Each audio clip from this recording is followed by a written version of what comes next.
Lian's point of view. You're hired. Sambit ng isang matandang babae na nasa aking harapan. Matagal-tagal na rin kaming naghahanap ng yaya. Mabuti naman at naisipan mong mag-apply. Dagdag na sabi pa niya. Agad nanlaki ang aking mga mata. Po, talaga po. Hindi makapaniwalang bulalas ko. Naku, maraming salamat po. Dagdag na sabi ko pa. Maaari ka nang magsimula bukas.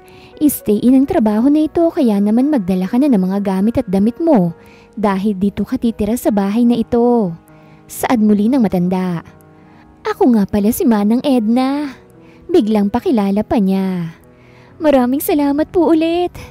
Nagagalak na saad ko. Tumangulang siya't bahagyang ngumiti bilang tugon sa akin.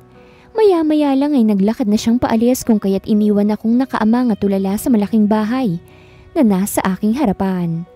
Hindi ako makapaniwalang makakahanap ako agad ng trabaho dito sa Maynila at sa ganito kaganda at kalaking bahay pa. Hindi ko alam kung gaano akong katagal nakatulala sa bahay na yon bago ko naisipang maglakad paalis. Halos 2 linggo na akong naghahanap ng trabaho at paubos na rin ang pera ko. Ito na siguro ang magiging simula ng bagong buhay ko at gagawin kong lahat para maging maayos ang trabaho ko dito. Para sa kinabukasan, Lian, kailangan mong galingan. Sambit ko sa aking sarili. Ilang kanto lang ang layo ng bahay na pagtatrabahuhan ko sa bahay ng aking kaibigan kung saan ako panandaliang nakikitira. Halos kalahating minuto rin akong naglakad at nang marating ko ang bahay ng aking kaibigan ay mukha niya agad ang aking natanaw. Stella, anong ginagawa mo riyan? Nagtatakang pag-uusisa ako. Hindi na maipinta ang kanyang mukha. Para bang may dinadala siyang isang malaking problema. Maya-maya lang ay sunod-sunod siyang bumuntong hininga bago tumayo. Wala, ayos lang ako. Saan niya? Naningkit ang mga mata ko at tinitigan siyang maigi. Sabihin mo na, di ka naman ganun kagaling magsinungaling eh. Giit ko. Muli na namang bumuntong hininga si Stella. Naputulan tayo kasi ng kuryente. Pag-amin niya. Halos 2 buwan na rin kasi tayong hindi nakapagbayad. Nakatungong sabi pa niya. Huwag kang mag-alala. Hoy Stella, nasaan ang bayad mo sa renta ha? Malakas na sigaw ng isang babae. Humahangos itong naglalakad palapit sa pwesto namin. Huwag mong sabihing wala ka pa ring pambayad. Pangatlong buwan mo na ito ah. Magpasalamat ka dahil hanggang ngayon hindi ko pa rin kayo pinaalis. Sunod-sunod na singhal pa niya. Aling Nena, tanging nasambit ni Stella. Kitang-kita kong matinding hiya at kaba sa kanyang mukha. Wala pa po kasi kaming naiipon. Baka po pwedeng bigyan niyo po muna ako ng 1 buwan. Nagsusumamong sambit pa niya. Ang kapal naman ng mukha mo para humingi pa ng 1 buwan. Nanggagalaiting singhal ni Aling Nena. Ano bang akala nyo, intindihin ko na lang kayo palagi? Paano kayo magkakaroon ng pambayad gayong mga wala naman kayong trabaho? Huwag nyo nga akong pinaglololoko. Dagdag na sigaw pa niya. Sandali lang po, Aling Nena. Singit ko sa kanilang usapan. Sa susunod na buwan po magbabayad na kami. Seryosong sabi ko pa. Bahagya siyang tumikhim bago bumaling ng tingin sa akin. Huling beses na ito ha. Sa susunod na punta ko rito at wala pa rin kayong pambayad, umalis na kayo rito. Akong nalulugi sa inyo eh. Mataray na asik niya. Hindi na ako makikinig pa sa pagmamakaawa nyo ha. Matuto kayong mahiya dahil ang tagal-tagal ko na kayong pinagbibigyan. Dagdag na singhal pa niya. Magsasalita pa sana ako ngunit mabilis siyang tumalikod at naglakad paalis. Ang tingin ko ay natuon sa aking kaibigan. Kitang-kita ko ang pangingilid ng kanyang luha ngunit pinipigilan niyang bumagsak ang mga ito. Hindi na ako nagdalawang isip at agad siyang nilapitan para tapikin ang kanyang balikat. Huwag ka nang mangamba, okay? Nakangiting sambit ko sa kanya. Natanggap ako bilang yaya at magsisimula na ako bukas. Magkakaroon na tayo ng pambayad sa upa natin dito. Dagdag na sabi ko pa. Bakas ang gulat sa mukha ni Stella nang mapatingin siya sa akin. Hindi mo naman to problema eh.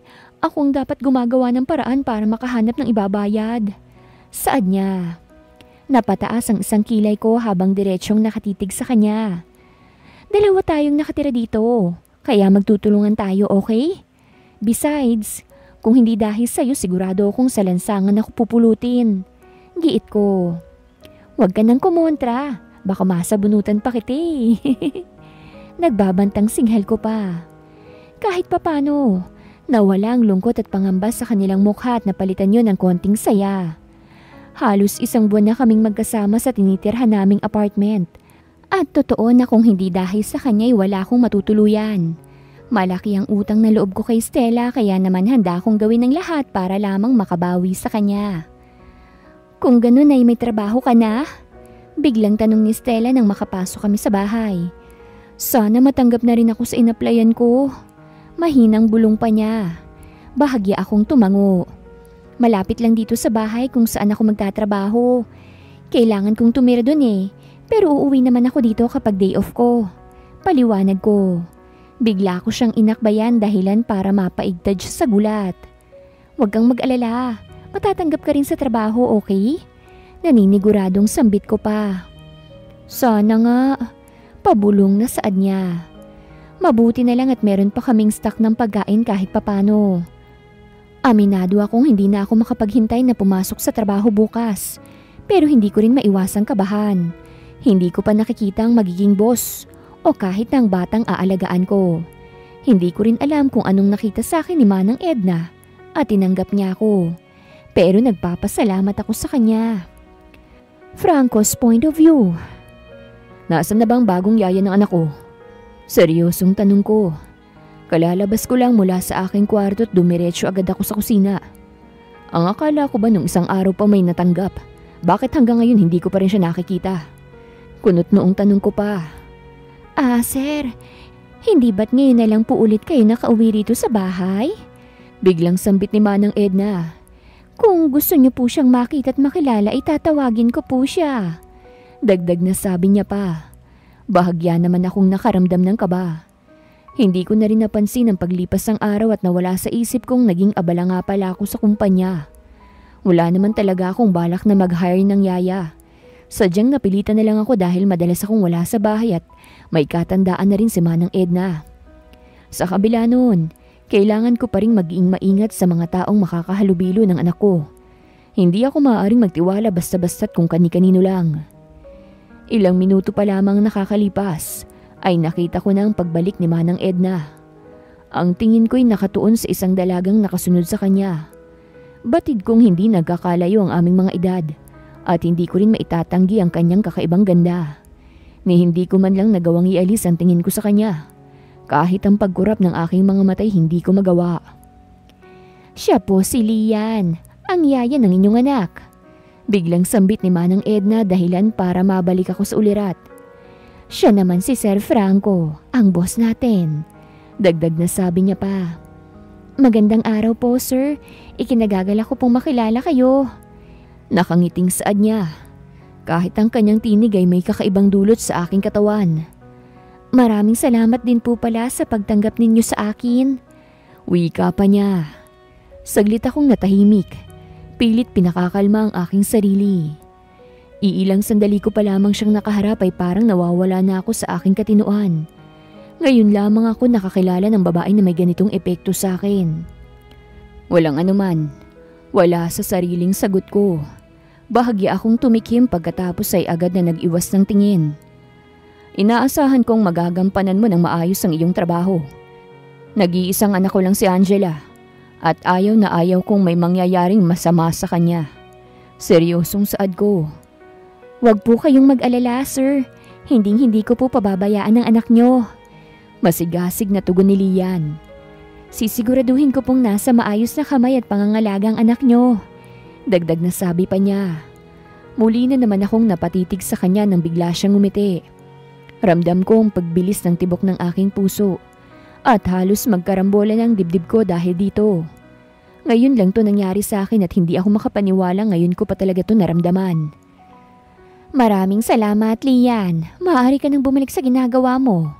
Biglang sambit ni Manang Edna. Sige po, Manang. Ang tingin ni Lian ay biglang bumaling sa akin. Mauna na po ko, sir. Maglalaro pa po kasi kami ni Angela. Paalam niya. Tanging pagtango ang nagawa ko bilang tugon. Nang mapatingin ako kay Manang Edna, ay naningkit na ang kanyang mga mata habang nakatitig sa akin. Kakaiba na rin kasi ang ngisi sa kanyang labi. Kahit wala pa siyang sinasabi, alam ko na kung anong iniisip niya. Hindi mangyayaring iniisip niyo, Manang. Nakangiwing singhal ko. Masyado na akong matanda para sa ganyan at meron na rin akong anak. Giit ko pa. Bigla na lang siyang tumawa ng malakas dahilan para mapasimangot ako. Wala naman akong sinasabi, sir. Abay, masyado kang defensive. Nangaasar na saad niya. Kilala na kita, Manang. Di na ako maaaring magkamali sa mga kutob ko. Asik ko sa kanya ngunit mas lalo lamang niya akong tinawanan. Hindi ko na lang siya pinansin. Bagkus ay nagsimula na akong kumain ng almusal para makapasok na ako sa aking kumpanya. Matapos kumain ay agad akong nag-ayos ng aking sarili. Nang makontento ay nagmamadali na rin akong umalis ng bahay. Kahit nasa biyahe, hindi pa rin nawala sa isip ko si Lian. At hanggang sa makarating ako sa aking opisina ay siya pa rin ang iniisip ko. Mariin akong napailing para iwaksiyon ngunit nabigo lang din ako. Hindi tuloy ako nakapag-focus sa mga trabahong kailangan kong gawin. Ano pre, ayos ka lang ba? Biglang sita sa akin ang matalikong kaibigan na si Idam. Kanina ka pang tulala dyan ah, ano bang nangyayari sa'yo? Nag-uusisang tanong niya. Sunod-sunod ang naging pagbuntong hininga ko. Wala, may iniisip lang. Pagdadahilan ko. Mabuti na lang at hindi na rin siya nangulit. Pinilit ko na lang ito ng atensyon ko sa pagtatrabaho hanggang sa lumipas sa mga oras. Ilang araw na akong tambak sa mga gawain ngunit hanggang ngayon parang hindi ito nababawasan. Ang mas malala, mas lalo pa itong nadadagdagan. Napaigdad na lang ako sa gulat ng pabagsak na bumukas ang pinto ng aking opisina. Napabuntong hininga na lang ako nang makita kong pagpasok ni Thea. Wala pa ring pinagbago sa kanya. Naka-makeup, bitmit ang mamahalin niyang bag, at nakasuot ang mamahalin ding mga damit. Hi Franco! Kumain na tayo ng lunch! Malanding sambit niya.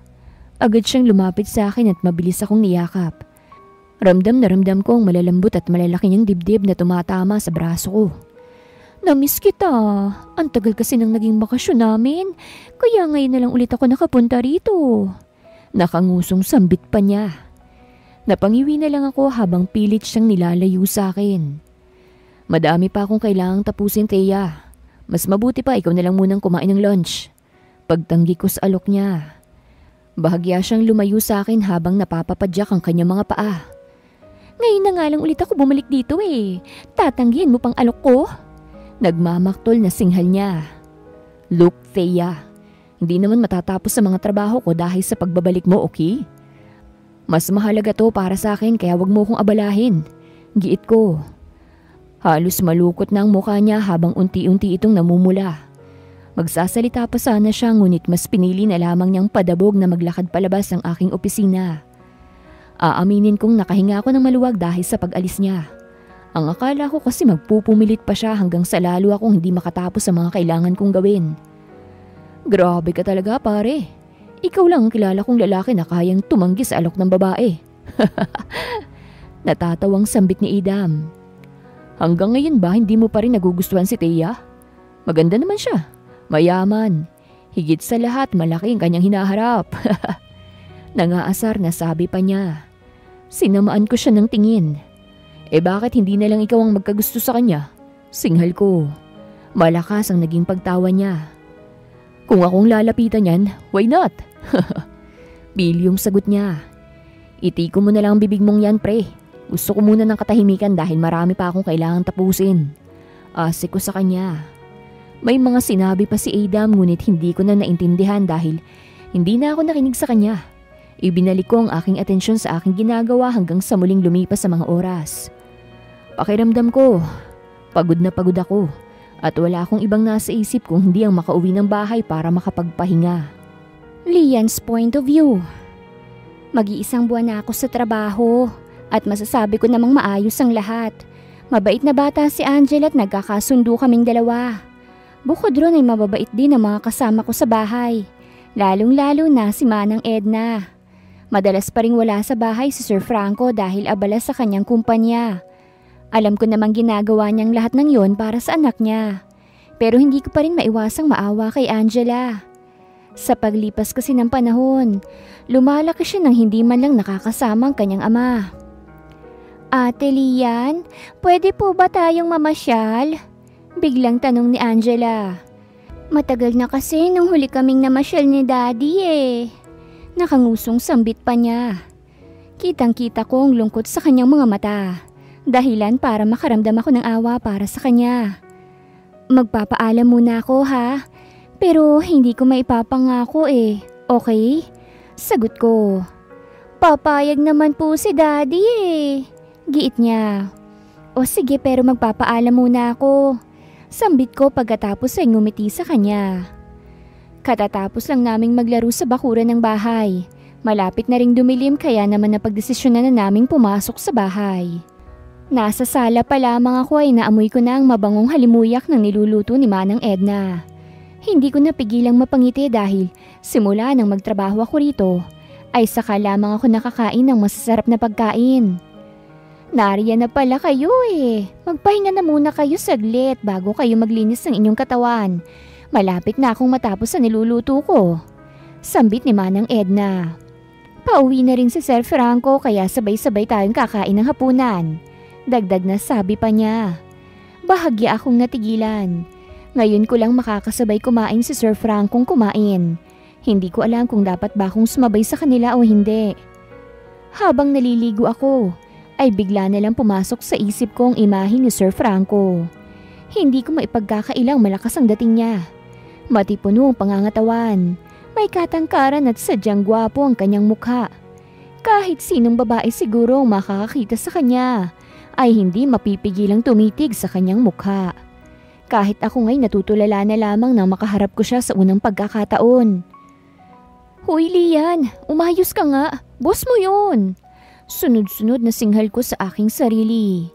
Ilang beses ko pang sinampal ang aking mga pisngi para lamang matauhan ako. Narito ka para magtrabaho, okay? Hindi para lumandi. Dagdag na sermon ko pa.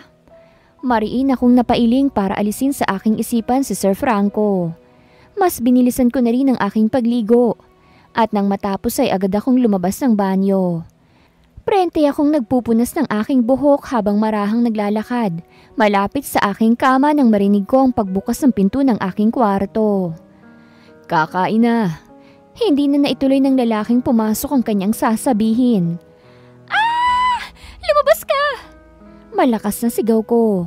Mabuti na lang at nakatapis ako ng tuwalya sa aking katawan. Bakit basta-basta kang pumapasok? Mataray na tanong ko pa. Bahay ko kasi to. Hindi rin kasi nakalakang pinto. Piloso pong sagot niya. Agad kong inalis ang tuwalyang nakatabon sa aking buhok at mukha. Agad nanlaki ang mga mata ko nang makita kung sinong lalaking nasa aking harapan. Mabilis na nag-init ang katawan ko hanggang sa aking mukha. Kasabay nun ay ang pagbilis ng tibok ng aking puso dahil sa labis na kahihiyan. Sir? Wala sa sariling bulalas ko. Pasensya na po. Nahihiyang paumanhin ko. Pasensya na rin. Hindi dapat ako basta-bastang pumasok. Bahagya siyang napakamot sa kanyang batok. Palihim akong bumuntong hininga nang mapansin kong hindi siya sa akin nakatingin. Agad kong sinundan ang direksyon na tinitignan niya. At halos mapamura ako dahil sa aking nakita. Sir! Huwag mo nang titigan! Malakas na sigaw ko. Ang cute naman ng panty mo. Nangaasar na bulong niya. Kung pwede lang akong magpalamon sa lupa'y ginawa ko na. Matinding kahihiyan ang dumadaloy sa buong katawan ko ng mga sandaling to. Sa lahat naman ng maaaring mangyari ngayong araw, bakit naman ganito pa? Nagkukumahog akong lumapit sa aking kama kung nasaan ang panty, bra at mga damit ko. Ang buong akala ko'y matatapos ng nakakahiyang pangyayaring ito, ngunit nagkamali ako. Sa isang iglap ay bigla na lang akong natapilok at nawala ng balanse. Nakita ko pa kung papaanong lumapit sa akin si Sir Franco at akmang sasaluhin ako ngunit hindi niya naggawa. Bagkus ay ang tuwalyang nakabalot sa katawan ko lang nahawakan niya. Naging malakas ang pagbagsak ko sa sahig ngunit hindi yun ang una kong naisip. Agad kong nilingon si Sir Franco na tulalang tulala habang titig na titig sa akin. "Huwag mo na akong titigan, sir!" Asi ko sa kanya. Sinubukan ko pang takluban ng dalawang kamay ko ang aking hubad na katawan. Ngunit hindi rin yun naging sapat. "Lumabas ka na nga, sir!" Hindi mapakaling utos ko sa kanya. Yeah, right." Saka pa lamang siya bumalik sa katinuan at dali-daling naglakad palabas ng kwarto ko. Napasabunot na lang ako sa aking buhok. Hindi pa rin nawawala ang kakaibang init sa aking katawan. Ngunit mas nangingibabaw ang nararamdaman kong hiya dahil sa nangyari. Parang hindi ko kayang humarap kay Sir Franco dahil sa nasaksihan niya ngayon. Hindi ko alam kung paano ako nakapagbihis. Namalayan ko na lang ang aking sarili na nakahiga sa aking kama. Balot na balot ng kumot at nakabaluktot. Nawalan na ako ng ganang kumain kaya't hindi na ako lumabas ng aking kwarto. Kahit anong pigil ang gawin ko ay paulit-ulit lang pumapasok sa isip ko ang nangyari kanina. Hanggang sa tuluyan na akong makatulog. Franco's point of view. Hindi ko alam kung anong mararamdaman ko. Matapos ang nangyari noong gabing makita ko ang hubad na katawan ni Lian, ay iniiwasan niya na ako. Halos ilang linggo nang nakakalipas ay pilit pa rin siyang umiiwas na magkatagpo kami o magkasama sa iisang bahagi ng aking bahay. The heck! Biglang mura ko sa kawalan pagkatapos ay mabilis na napalamutak sa aking mukha. Huwag mong isipin yun! Huwag mong isipin yun! Paulit-ulit na utos ko sa aking sarili ngunit wala naman tong epekto. Muli ko na namang naalalang magandang hubog ng katawan ni Lian, pati na rin ang makinis niyang balat. Hindi maipagkakailang, malaki rin ang kanyang dibdib at masasabi kong malambot ang mga ito. "Pre!" Pasigaw na pagtawag sa akin ni Idam. Napaigtad ako sa gulat at saka ko lamang napansin na nakatayo na pala siya sa aking harapan. Bakit? May kailangan ka ba? Sunod-sunod na tanong ko. Bakit namumula ka? Kunot noong tanong niya. Mabilis akong nabalot ng hiya pagkatapos ay agad na nag-iwas ng tingin. Wala. Tarantang sagot ko. Hindi pa ba tayo pupunta sa bahay mo? Akala ko ba birthday ng anak mo ngayong hapon? Muling tanong ni Idam. Saka ko lamang naalalang tungkol sa birthday party ng anak ko. Agad akong napatayo at napatingin sa aking kaibigan. Oo nga, pupunta na nga tayo. Hindi mapakaling sagot ko. Huwag mo sabihin sa akin nakalimutan mo. Masama ang tingin niya sa akin na para bang sinusuri ang buong katawan ko. Sabihin mo nga sa akin, ano ba talagang nangyayari sa'yo? Ilang araw ka nang lutang sa trabaho at ang hirap mo pang kausap. Naglakad siyang palapit sa akin habang hindi inaalis ang titig sa akin. Huwag mo na ring subukang magdahilan dahil kitang-kita naman sa mukha mo at sa inaasta mo na wala ka sa katinuan. Nagbabantang sabi pa niya. Sunod-sunod akong napalunok. Wala nga. Tanging na isagot ko. Iniisip ko lang ang paghahanda para sa birthday party ni Angela. Dagdag na pagdadahilan ko pa. Ewan ko sa'yo, pre. Singhal ni Adam bago ako tinalikuran. Napabuntong hininga na lang ako dahil ang akala ko'y kukulutin pa niya ako. Agad na rin naman akong sumunod sa kanya at naglakad palabas ng aking kumpanya. Magkaiba kami ng kotse na sinakyan ni Adam. Pero magkasunod lang kami sa daan. Hindi na ako makapaghintay na makauwi dahil sigurado akong matutuwa ang anak ko sa surprise birthday party niya. Sa kabila ng pagiging lutang ko nitong mga nakaraang araw, nariyan naman si Manang Edna para mag-asikaso sa magiging birthday party ng anak ko. Malaki ang pasasalamat ko sa kanya dahil siyang umaayos ang lahat. Siyempre, nariyan din si Lia na katulong ni Manang.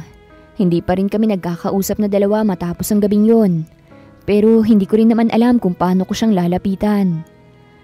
Mabuti naman po't nakauwi na kayo, sir. Sambit ni Manang Edna nang makita ang pagdating namin. Dumarating na pong iba pang mga bisita eh. Hinihintay na lang din po namin ang pag-uwi nila Angela at Lian mula sa school. Dagdag na sabi pa niya. Pasensya na kung natagalan ako, Manang Saad ko habang kumakamot sa aking batok. Ilang oras kasi siyang tulala, Manang. Biglang sabi ni Idam. Sinamaan ko siya ng tingin ngunit tinawanan niya lang ako. Nagpatuloy ako sa pagpasok sa aking bahay at agad na dumiretso sa likod kung nasaan ang malawak na garden. Katulad ng inaasahan, maganda ang pagkakaayos dito. Mula sa mga dekorasyon hanggang sa mga lamesa at upuan. Si Lian po ang nag-ayos ng lahat ng iyan. Nakangiting sambit ni Manang Edna dahilan para mapatingin ako sa kanya. Po? Hindi makapaniwalang bulalas ko.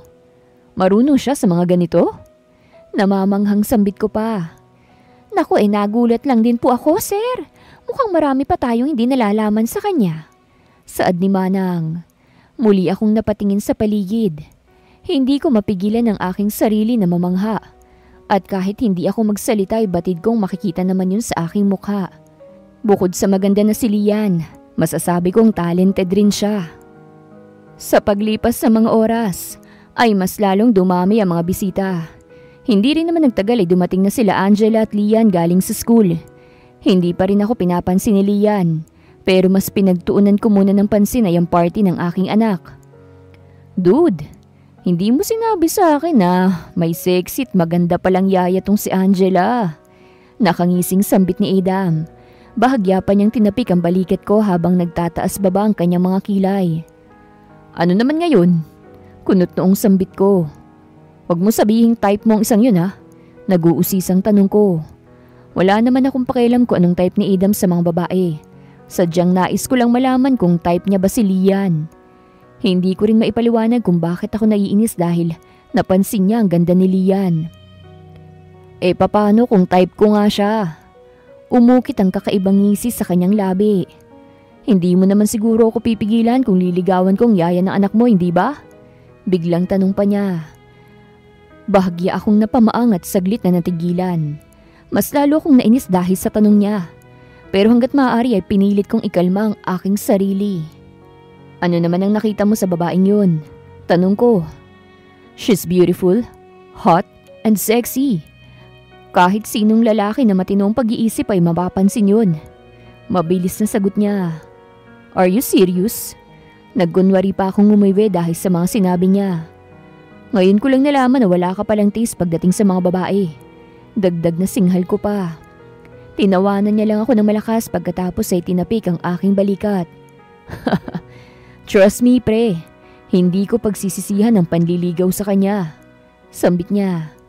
Magsasalita pa sana ako ngunit agad naman siyang naglakad palayo. Isipin ko pa lang na makikita ko silang dalawang magkasama ay umiinit na ang ulo ko.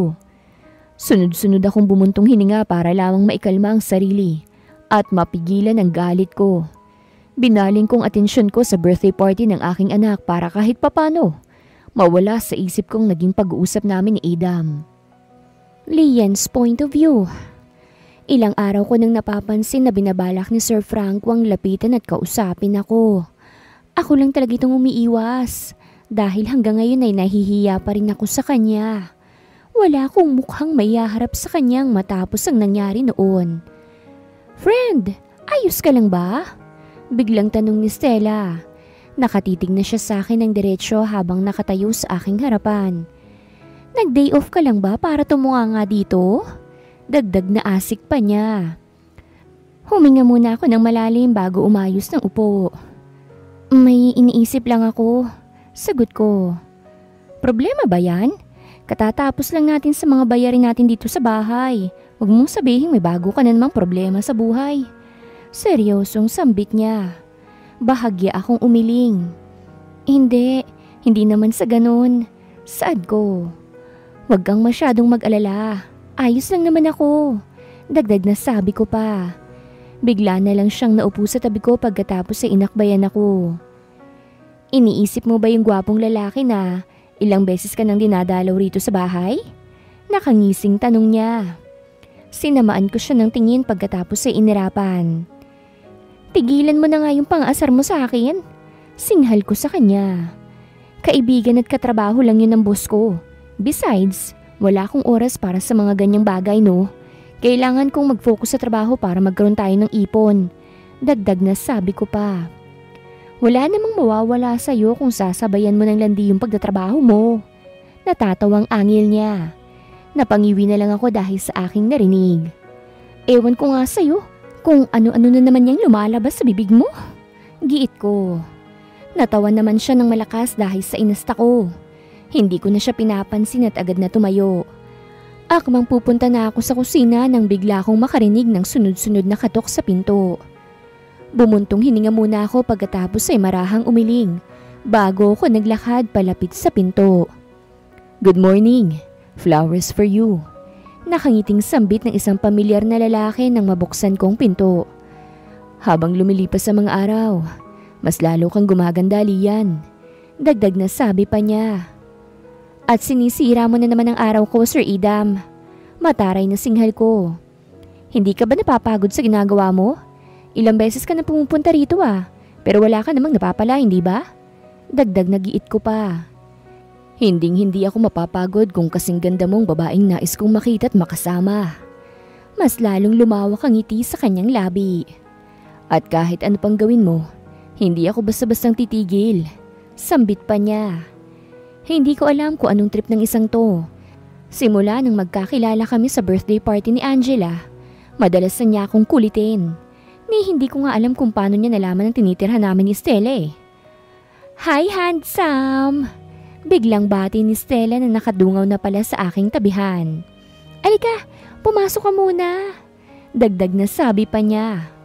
Wala na akong ibang nagawa kung hindi ang hayaang makapasok si Sir Idam. Kahit naiinis ako sa ginagawa niya, ay hindi ko naman magawang ipagtabuyan siya. Lalo pat wala naman siyang ginagawang masama sa amin. Hinayaan ko na lang sina Stella at Sir Idam na mag-usap at napagdesisyon ng magtungo muli sa kusina. Hindi pa man ako nakalalayo sa pinto, ay nakarinig na naman ako ng sunod-sunod na katok mula rito. Anak naman ng teteng! Inis na bulalas ko. Sino naman kaya tong isang to? Nagtatakang tanong ko pa. Padabog akong naglakad papunta sa pinto para muli itong buksan. Agad naman akong natigilan nang makita ko ang isang lalaki na hindi ko inaasahang makikita ko sa labas ng aming bahay. "Sir Franco!" Wala sa sariling bulalas ko. "Hi!" Nakangiting bati niya. "Alam kong nariyan si Idam kaya sinundan ko siya para sunduin." Dagdag na sabi pa niya. Tuloy po kayo." Aligagang saad ko. Ito ang unang pagkakataon na pumunta siya rito at sadyang nagulat ako. Pambahay lang ang suot ko at sabog-sabog pang buhok ko. Batid kong magulo rin ang aming bahay dahil hindi pa kami nakakapaglinis ni Stella. Kaya naman hindi ko maiwasang makaramdam ng hiya. "Franco, anong ginagawa mo rito?" Nagtatakang tanong ni Sir Idam. "Don't tell me na sinusundan mo ko Natatawang sabi pa niya. Nanatiling seryoso ang mukha ni Sir Franco. "May meeting tayo, remember?" Saad niya. "Mamayang hapon pa naman yun Bakit parang nagmamadali ka?" Giit ni Sir Idam. "Nothing. Gusto ko lang na nasa opisina ka." Mabilis na sagot ni Sir Franco. "Ang sabihin mo ayaw mong pinupuntahan ko si Lian." Sambit ni Sir Idam. "Hanggang ngayon ba naman nagdududa ka pa rin sa akin? Seryoso nga ako sa kanya at wala akong masamang balak na gawin sa kanya." Paliwanag pa niya. "That's not my point." Sagot ni Sir Franco. "Don't tell me." "Don't say a word." Pigil ni Sir Franco sa sasabihin ni Sir Idam. Ramdam ko ang kakaibang galit at pagbabanta sa kanyang tinig habang diretsyo siyang nakatitig sa kanyang kaibigan. Bigla na lang tumawa ng malakas si Sir Idam, dahilan para mapakunot ang noo ko. Hindi ko alam kung anong nangyayari, na hindi ko rin matukoy kung may galit ba sila sa isa't isa dahil ganito sila kung mag-usap. Nagsimula lang naman ang lahat ng ito nang makilala ko si Idam. Napansin ko na agad ang pagbabago sa paraan nila ng pag-uusap sa isa't isa. Maraming tanong ang sunod-sunod na pumapasok sa isip ko, pero wala akong makuhang sagot. Para na akong mababaliw habang palipat-lipat ang tingin ko kila Sir Franco at Sir Idam. Franco's point of view. "Umalis na tayo." Seryosong sambit ko. "May kailangan pa tayong tapusin bago ang meeting natin mamaya." Dagdag na sabi ko pa. "Mauna ka na, susunod na lang ako." Mabilis na sagot ni Idam. Napakuyom na lang ako ng aking mga kamao habang pilit pinipigilan ang inis ko. Hanggang ngayon ay hindi ko pa rin malaman kung bakit ako nagkakaganito. Basta ang tanging gusto ko lang ay ang layuan niya si Lian. Simula kasi nung magkakilala sila sa birthday party ng anak ko, ay madalas nang umaaligid si Adam kay Lian. Matinding inis ang dulot nun sa akin at kahit ako, hindi ko maipaliwanag kung bakit ko nararamdaman yun. Sir? Nag-aalin lang ang sambit ni Lian. Siya nga po pala si Stella, ang kaibigan ko. Siya rin po ang kasama ko rito sa bahay. Saad niya. Nabaling ang tingin ko sa babaeng nakaupo sa tabi ni Adam. Ikinagagalak kitang makilala. Ako nga pala si Franco, ang boss ng kaibigan mo. Pakilala ko. Magandang araw po. Nahihiyang bati ni Stella. Gusto niyo po ba ng maiinom o makakain? Hindi mapakaling tanong ni Lian. Bumaling ako ng tingin sa kanya. No need. Aalis na rin kami ni Adam. Sagot ko. See you tomorrow Dagdag na sabi ko pa. Kitang-kita ko kung papaanong nanlaki ang kanyang mga mata dahil sa gulat. Hindi ko napigilan ang matawa ngunit pinilit kong itago yon para hindi mapansin ng aking mga kasama. Ramdam ko na rin ang kakaibang bilis ng tibok ng puso ko. Matagal-tagal ko na rin kasi hindi nakikita ang mukha ni Lian. At ngayong nasa harapan ko siya, ay labis na sayang nararamdaman ko. Tara na pre. Biglang sambit ni Adam. Nakatayo na siya sa may pinto at hinihintay ako. Saglit pa akong nagpaalam sa magkaibigan bago ako tuluyang lumabas ng bahay. Habang nasa biyahe papunta sa aking kumpanya, ay ang mukha lang ni Lian ang nasa isip ko. Hindi ko alam kung kailan ito nagsimula pero habang tumatagal, mas lalo lang itong lumalala. Sa tingin ko, may gusto na ako kay Lian.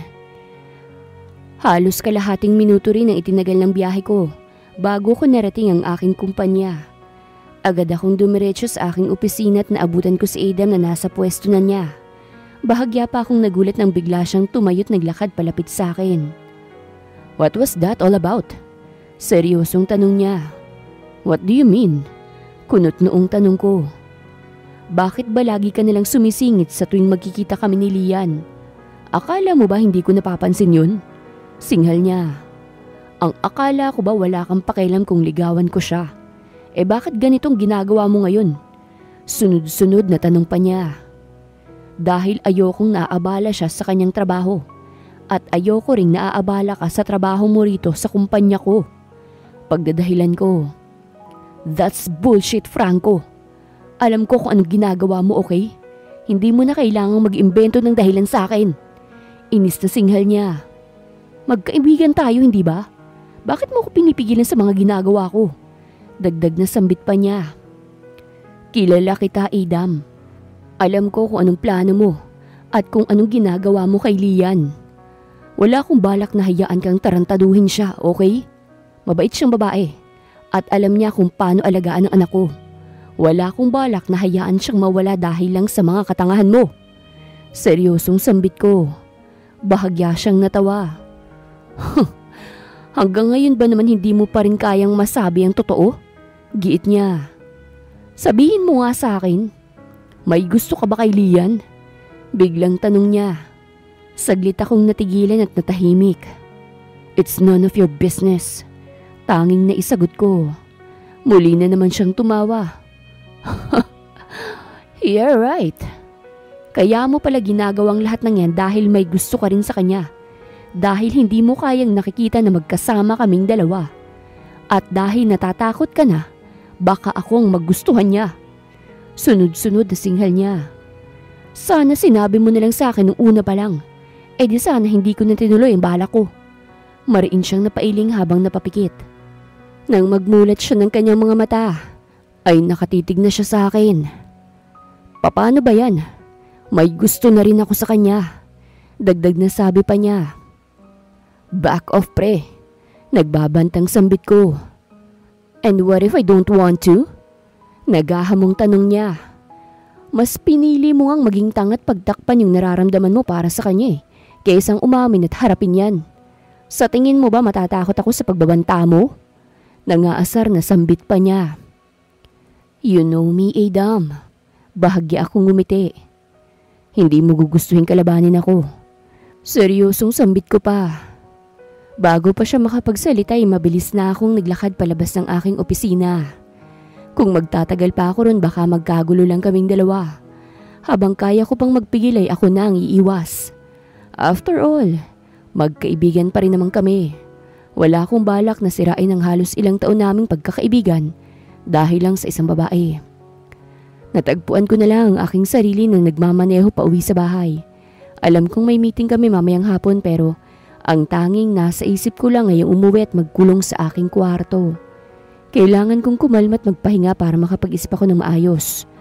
Matapos ang naging pagtatalo namin ni Idam, ay nabuksan ang aking isipan at marami akong kailangang gawin bago pa mahuli ang lahat. Idam's point of view. Aaminin kong natakot ako kay Franco. The last time na nakita ko siyang sobrang galit ay noong sabihin kong crush ko ang girlfriend niya. That was 8 years ago. Ngayon ko na lang ulit nakita na magalit siya ng sobra at nasisiguro kong iisa lang ang dahilan nun. Nang makilala ko si Lian sa birthday party ng anak ni Franco, napansin ko na agad na parang nag-iiwasan sila. Kitang-kita ko rin sa mga mata ng aking kaibigan na gustong-gusto na niyang lapitan at makausap si Lian. Ngunit hindi niya magawa. Mukhang tagumpay na naman ako sa aking plano. Pabulong na sambit ko sa aking sarili. Plano ko talagang lahat ng ito para pagsilosin si Franco hanggang sa tuluyan na siyang mapaamin sa nararamdaman niya para kay Lian. Mukhang hindi naman ako nabigo dahil habang tumatagal, mas lalo kong napatutunayan na may gusto nga siya kay Lian. Sir Idam! Gulat na bulalas ni Lian nang buksan niya ang pinto. Ano pong ginagawa niyo rito? Nagtatakang tanong pa niya. Kailangan ko sanang makausap si Franco eh. Nakangiting sagot ko. Nasa kwarto po siya eh. Saglit lang po tatawagin ko.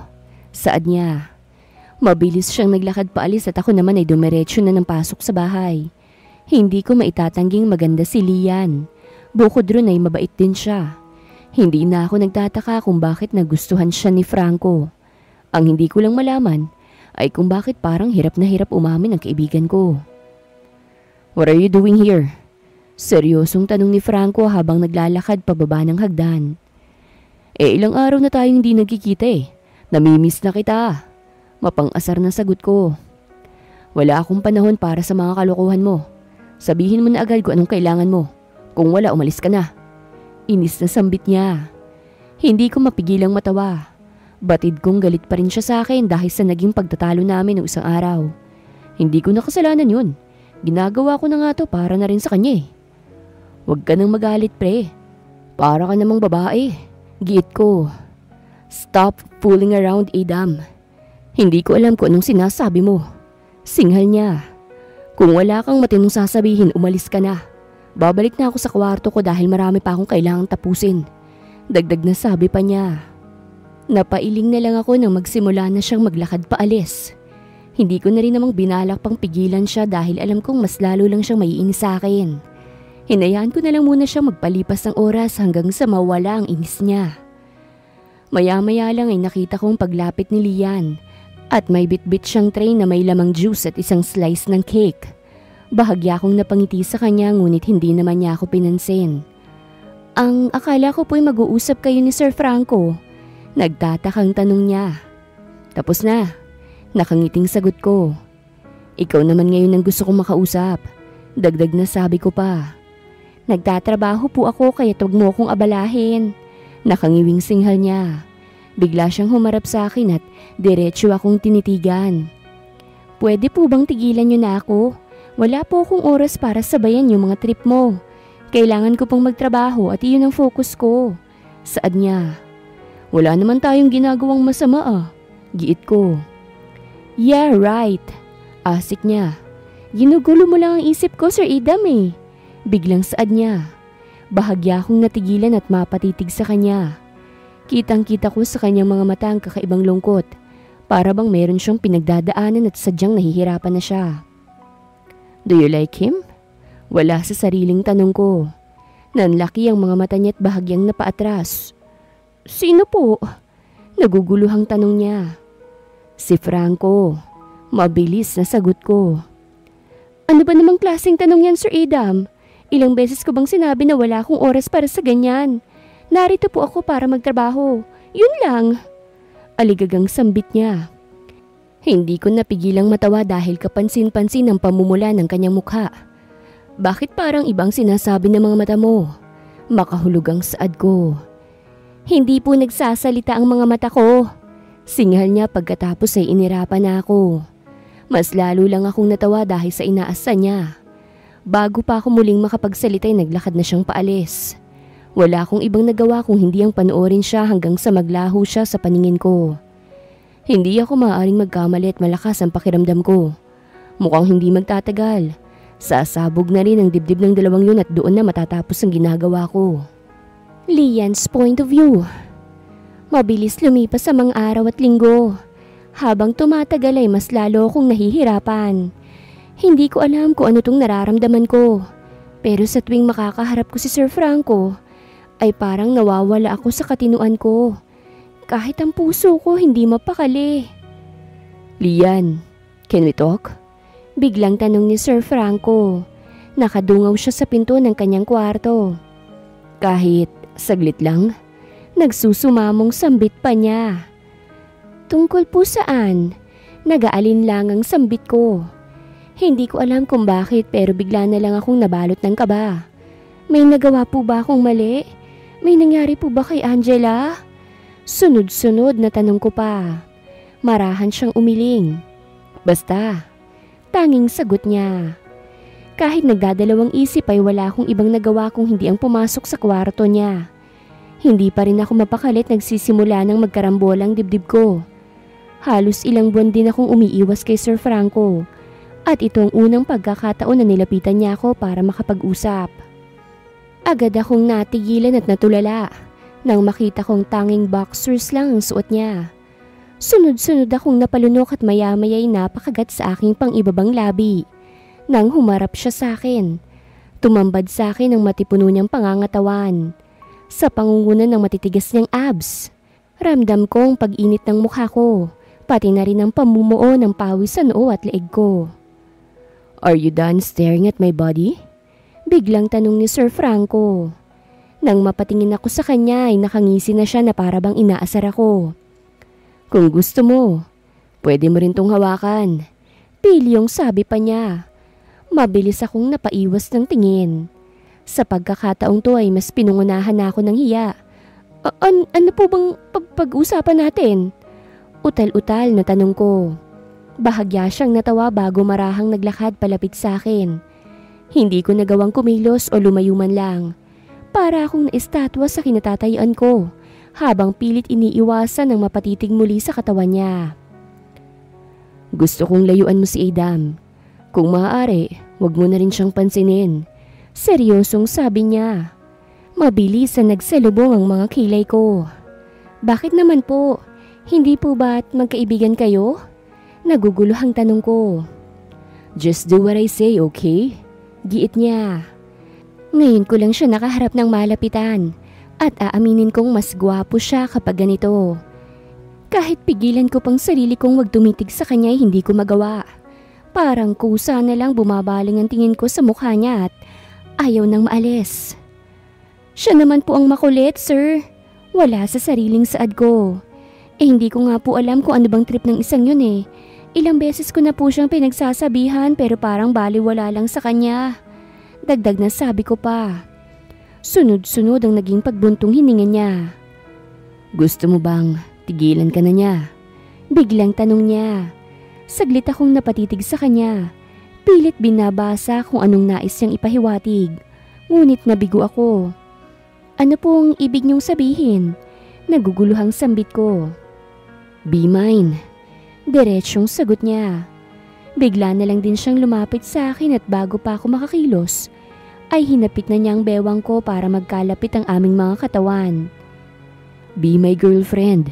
Sigurado akong titigilan ka na ni Adam noon.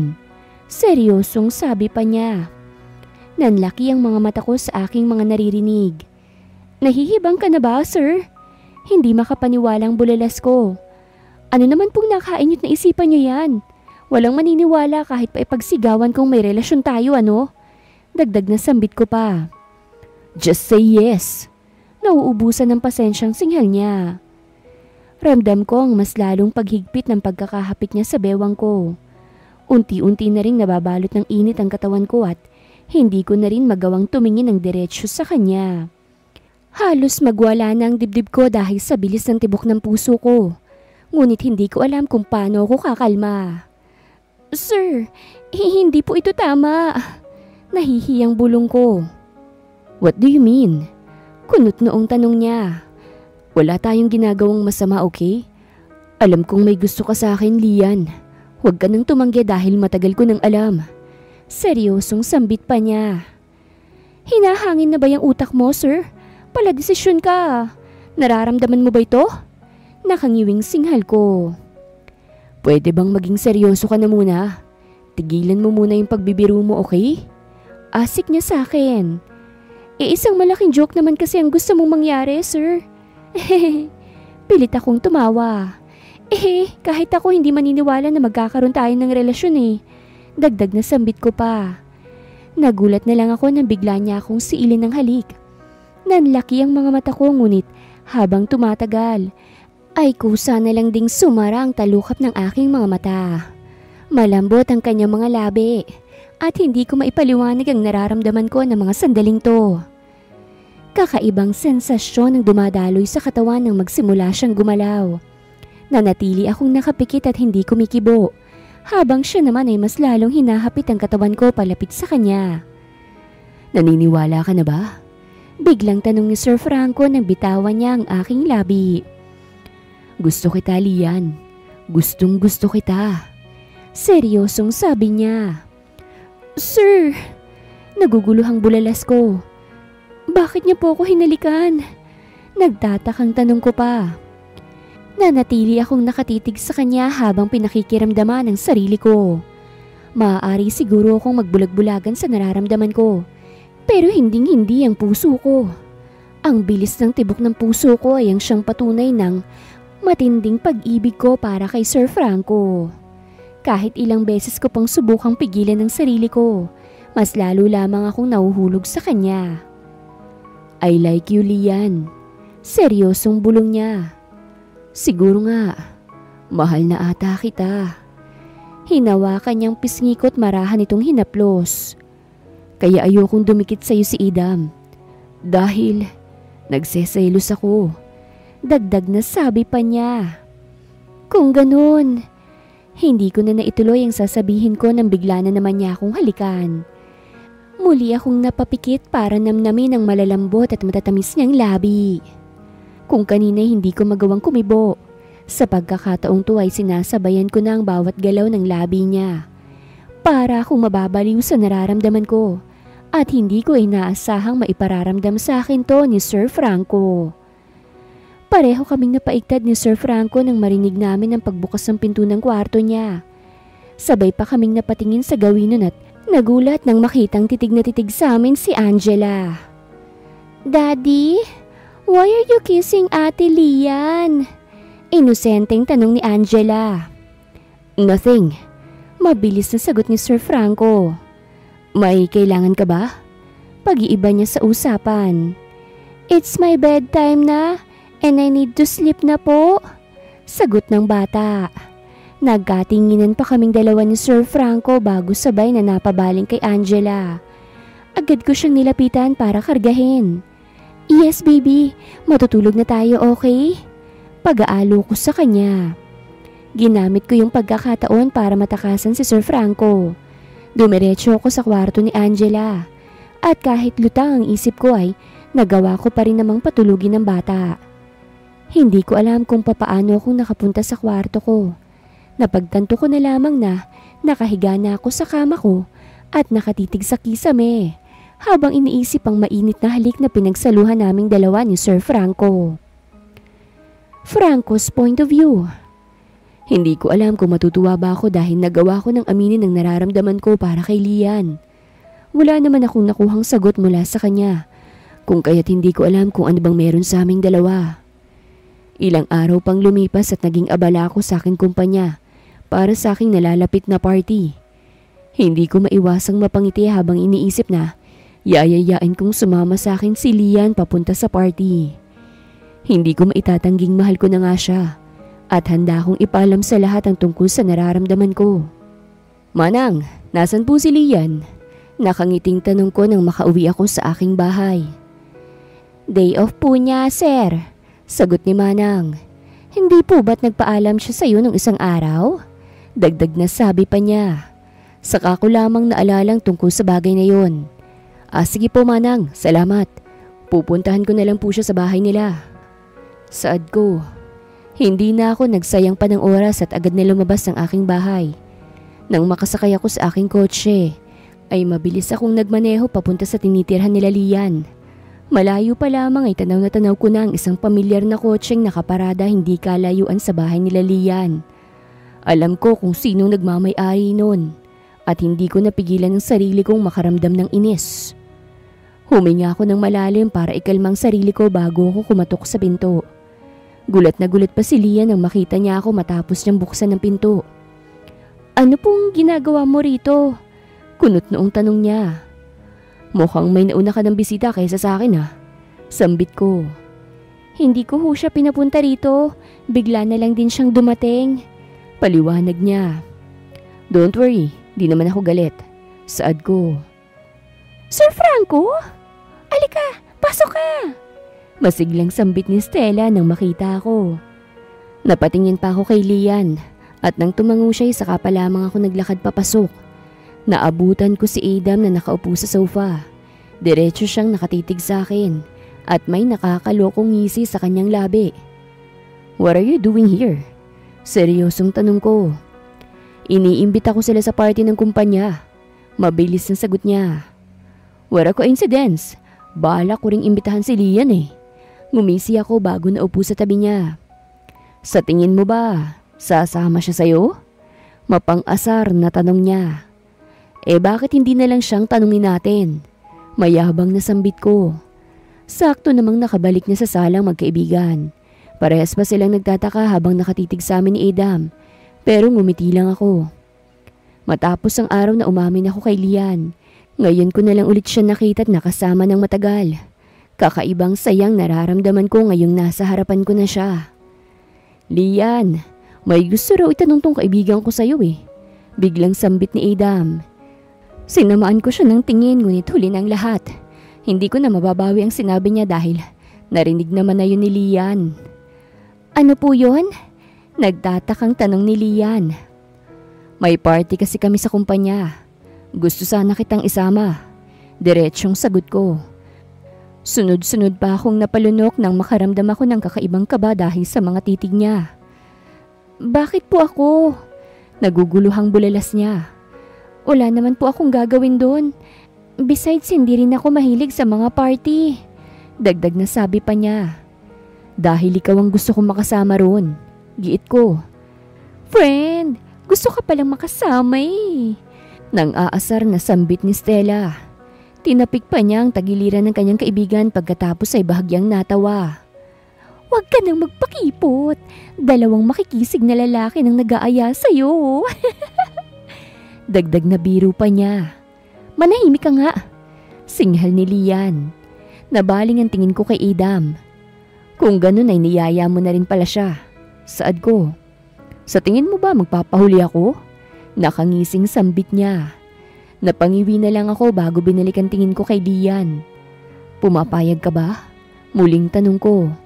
Saglit siyang natigilan pagkatapos ay mabilis na nag-iwas ng tingin. Kitang-kita ko pang pamumulan ng kanyang mukha. Kahit pilit niyang itinatago sa amin yun. Hindi ko napigilang mapangiti. Mas lalo siyang gumaganda kapag nahihiya siya. Kung pwede ko lang siyang makitang palaging ganyan, halos araw-araw sigurong buong araw ko. Huwag kang masyadong ngumiti. Nahahalata ka. Mahinang bulong ni Adam. Kunot noo kong napatingin sa kanya ngunit nagkibit balikat lang siya. Hindi ko na lang siya pinansin at itinuon na lang ang aking atensyon kay Lian at hinintay ang magiging sagot niya. Sige po. Biglang sambit ni Lian. Agad akong napatayo dahil sa labis na tuwa. Really? Wala nang bawian Hindi mapakaling sambit ko. Naks, go my friend. Angil ni Stella sa kanyang kaibigan. Susunduin na lang kita rito, okay? Sambit ko. Natagpuan ko na lang ang sarili kong naglalakad papalapit sa kanya. Bago ko pa mamalayan, niyakap ko na pala siya ng mahigpit. Nang bumitaw ako sa pagkakayakap mula sa kanya, ay bigla ko na lamang siyang hinalikan sa labi. Saglit lang naman yun pero alam kong nagulat siya. Pati na rin ang iba naming mga kasama. Bakit mo ginawa yun? Wala sa sariling tanong ni Lian. The heck? Mahinang bulong ko. Sunod-sunod akong huminga ng malalim pagkatapos ay bahagyang tumikhim. Kailangan ko na palang umalis. Biglang paalam ko. Dali-dali akong naglakad palabas ng bahay nila. Hindi ko na sila nilingon kahit ilang beses pa silang tumawag sa akin. Hindi ko na rin alam kung bakit bigla ko siyang hinalikan. Pero alam kong hindi ko na mababago yon. Ramdam ko ang matinding init sa aking katawan at mukha dahil sa ginawa ko. Sa kabila nun ay kakaibang sayang nararamdaman ko. Hanggang sa makauwi ako sa bahay ko ay nakaukit ang ngiti sa aking labi. Kahit nga naliligo ako at nag-aayos ang aking sarili ay hindi nawala ang ngiti ko. Wala akong ibang nasa isip kung hindi ang paghalik ko kay Lian kanina. Wala na akong pakialam sa sasabihin ni Adam kapag nagkita kami ulit. Basta't ang mahalaga ay masaya ako. Lian's point of view. Katulad ng sinabi ni Sir Franco, sinundo nga niya ako sa tinitirhan namin ni Estela. Ang kinagulat ko lang, ngayong gabi na pala yun, hindi man lang niya sinabi. Halos mangarag ako para lamang makapaghanda ng aking sarili. Kahit si Estela ay nagulat din dahil kasama pala siya. Sa unang pagkakataon ay makakapunta ako sa kumpanya ni Sir Franco. Ngayon lang din ako makakapunta sa ganito ka-engranding party at hindi ko maiwasang mamangha sa aking nakikita. Masusi kong sinusuri ang buong paligid. Isa-isang pinagmamasdan ang bawat sulok. Para akong nasa isang kaharian dahil sa aking nakikita. Lian! Ano bang ginagawa mo riyan? Simula ng party! Biglang sigaw ni Stella. Taranta akong naglakad palapit sa kanya. Hindi ko na pinansin ang mga nangyayari dahil abala ako sa pagmamasid sa paligid. Nilibot ko pang paningin ko para hanapin si Sir Franco ngunit hindi ko siya matagpuan. Nasaan si Sir Franco? Kunot noong tanong ko. Hindi mo ba kayang hindi siya makita? Nakangiwing singhal ni Stella. Ganun ka na ba kapatay na patay sa boss mo? Nangaasar na sabi pa niya. Inambahan ko siya ng sampal ngunit tinawanan niya lang ako. Nagulat naman ako nang may biglang kumalabit sa akin at paglingon ko ay mukha ni Sir Adam ang nakita ko. Nakangiti na siya ngunit kapansin-pansin na bahagya siyang nakalayo sa akin. Ayun ang hinahanap mo. Tinuro pa ni Sir Adam ang unahan kung saan merong entablado sa gilid. Pinanood kong maglakad si Sir Franco paakyat sa entablado at papunta sa mic. Kahit sa malayo masasabi kong gwapo pa rin talaga siya. Habang pinagmamasdan ko nga siya, hindi ko mapigilang maalala ang kanyang malambot at matatamis na labi. Tonight, I want to celebrate not just the success of my company. Saglit na tumahimik si Sir Franco. Pagkatapos ay tumingin sa direksyon ko. But also, the girl who stole my heart. You did a great job. Pagpapatuloy na sambit niya. Hindi ko lubos akalain na muli akong iibig. At mas lalong hindi ko lubos akalain na sa isang katulad mo pa. You're different, Lian. Dagdag na sambit niya pa. Para akong nabingi matapos niyang banggitin ang pangalan ko. Hindi ko inaasahang gagawin niya ito. At kahit ang mga taong nasa paligid ay nagulat at naguluhan. Hindi na mapakali ang dibdib ko dahil sa bilis ng tibok ng puso ko. Habang nakatitig ako sa lalaking hindi ko inaasahang magugustuhan ko. Iba ka na talaga, friend! Pabirong saad ni Stella. Pagkatapos ay bahagya akong tinapik sa tagiliran. Hindi ko magawang ituon ang atensyon ko sa aking kaibigan. Ni hindi ko nga magawang alisin ang tingin ko kay Sir Franco. Sa kabila ng matinding kabathiyan na nararamdaman ko ay mas nangibabaw ang hindi maipaliwanag na saya. Ni minsan na hindi ko naisip na may lalaking gagawa nito sa akin. Yung ipinagsisigawan sa lahat ang pagmamahal niya para sa'yo. Mas lalo namang hindi ko inaasahang katulad ni Sir Franco pa ang makikilala ko. Lian, maaari mo ba akong samahan dito sa unahan? Biglang tanong ni Sir Franco. Nanlaki ang mga mata ko. Nagulat na lang ako nang mapansin kong naglalakad na pala siya palapit sa akin. Ang tingin ng mga tao sa paligid ay natuon sa akin, dahilan para mas lalo kong makaramdam ng kaba. Sinubukan kong ngumiti para pagtakpan ang pag-aalinlangan ko. Ano bang ginagawa mo, sir? Ang dami-daming tao rito. Inis na singhal ko nang makalapit sa akin si Sir Franco. That's the point, Lian. Handa kong ipaalam sa kanila na gusto kita. Seryosong sagot niya. Huwag kang matakot o mahiya. Wala akong pakialam sa kung ano man ang sasabihin o iisipin nila. Mahal kita. Yun lang ang mahalaga para sa akin. Dagdag na sabi pa niya. Batid kong namumula ng mukha ko dahil sa sinabi niya. Sinabayan pa yun ang nagwawalang tibok ng puso ko. Napakagat na lamang ako sa pang-ibaba kong labi para ipilit ikalma ang aking sarili. Napatitig ako sa kamay niyang nakalahad na pala sa aking harapan. Nagdadalawang isip man na inabot ko rin yon dahilan para umukit ang kakaibang ngiti sa labi ni Sir Franco. Wala rin akong ibang nagawa kung hindi ang sumunod sa kanya nang hilahin niya ako papunta sa entablado. You look so beautiful, Lian. You should be confident. Mahinang bulong sa akin ni Sir Franco. Hayaan mong makita nilang natatangi mong ganda. Dagdag na sambit pa niya. Hindi ako sanay sa ganitong eksena, sir. Giit ko. I think you should stop calling me sir. Asik niya. Call me darling instead. Nakangiting sabi pa niya. Mas lalo kong nataranta dahil sa sinabi niyang yon. Habang nakalapit sa bibig niya ang mic. Halos lahat tuloy ng tao na nasa paligid ay narinig ang sinabi niya. Mas lalo kong nakaramdam ng init sa aking mukha dahil sa labis na kahihiyan. Uulitin kong sinabi ko, Lian. Gusto kita at mahal kita. Hinawakan niyang isang kamay ko pagkatapos ay hinalikan yon. I'm gonna ask you one thing. Do you love me too? Seryosong sambit pa niya. Nanatili siyang nakatitig sa akin habang hinihintay ang sagot ko. Nang mga sandaling yun ay tanging sa kanya lang nakatuon ang atensyon ko at hindi ko na magawang isipin kung gaano karami ang mga tao sa paligid.